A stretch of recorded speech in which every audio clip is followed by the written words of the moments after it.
Sis, ang boring naman. Tapos ang init pa, no? Oo nga eh. Oo nga pala, ba't mo pala kasama si Xiaomin ngayon? Galing ako sa kanila kanina eh. Wala daw siya eh. Di ko alam saan naman rumampa yun. Ubi, ba't di ka pa naniligo? O kasi dapat sabihin na lang tayo naligo eh. Do, yun na naman siya. Baka kakatapos na natin kaganina. Kasi gusto ko pa eh. Habang wala pa si mama mo. Sige na nga. Para saglit lang tayo Baka si dumating mama mo eh. Yun, kaya lalo ka tayo minamahal eh. Tara, dito tayo sukat na ni mama.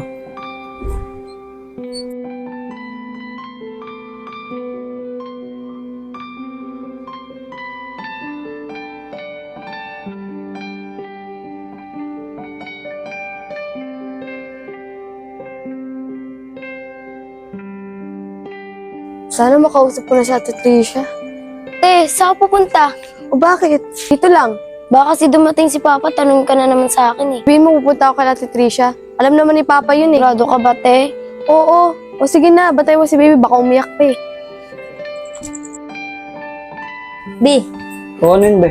parang gusto kasi ng mangga eh. Yung manggang hinog. Nililihi na asawa ko ah. Sige na, bibilan na kita. Salamat, be. Charmaine, saan ka pupunta gabi na? Wala lang, bibili lang. Bakit? Sigurado bibili ka? Oo nga, bay. Bakit? Parang tamang hinala ka. Tamang hinala, Charmaine. Malay mo, tama. Ano ba yung sasabi mo, bay? Ako sa tama na ito. Diyan ka na nga. Ikaw yung malakas tama, sundan ko nga, bibili talaga.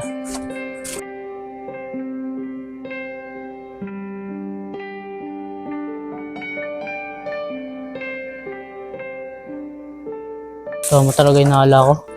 Ate Tricia? Ate Tricia? Ano malaman ni RJ to? Ingit naman din, be. Ano ba, be? Hindi, namiss ko lang kasi kulitan natin be.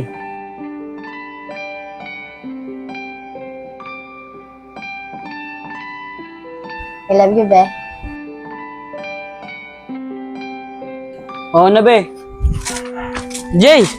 O bay, bakit? Nakita ko si Charmaine, pumunta sa bahay ni Ate Tisha. Gabi na, anong ginagawa niyo dun?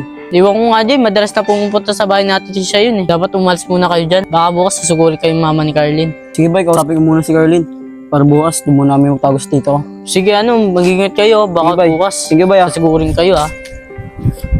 Be, Oh, si bay kasi nakausap ko na naman. oh, ano naman daw? Sabi ko si bay, si Charmaine daw. Doon na naman sa bahay niya. Ano, be? Lagi na lang nandun si Sherman sa bahay? Hindi kaya abi nagkikwento siya tungkol sa atin. Kaya nga eh. Hindi saan tayo tutuloy niyan? Eh, wala pa naman kaibigan mo doon. Doon na kaya tayo sa tito ko be. Sigurado, hindi na tayo matutuntun doon. Baka kasi pumunta mama mo. Sige, be. Ngayon na ba tayo halis? Oo be, sige na, mag-asikaso ka na. Hindi ba natin hintay mama mo? Hindi na, tara. Kausapin ko na lang si mama bukas. Ate Tricia?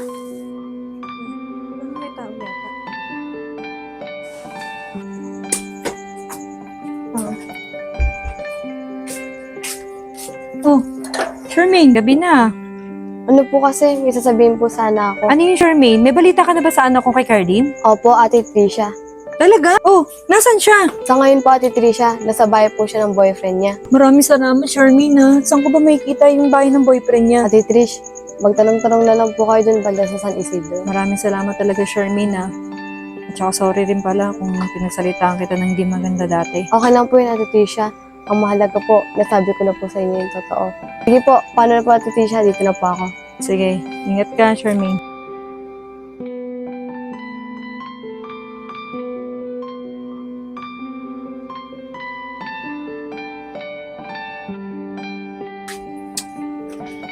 Niyatang batang ko. Nag-alala pa ako. Pero mas okay na rin yun. Kaysa naman kung saan siya. At least nalaman ko kung nasan siya. Bukas na bukas. Be, wait lang. Nilalagay ko kasi yung damit ko sa bag eh.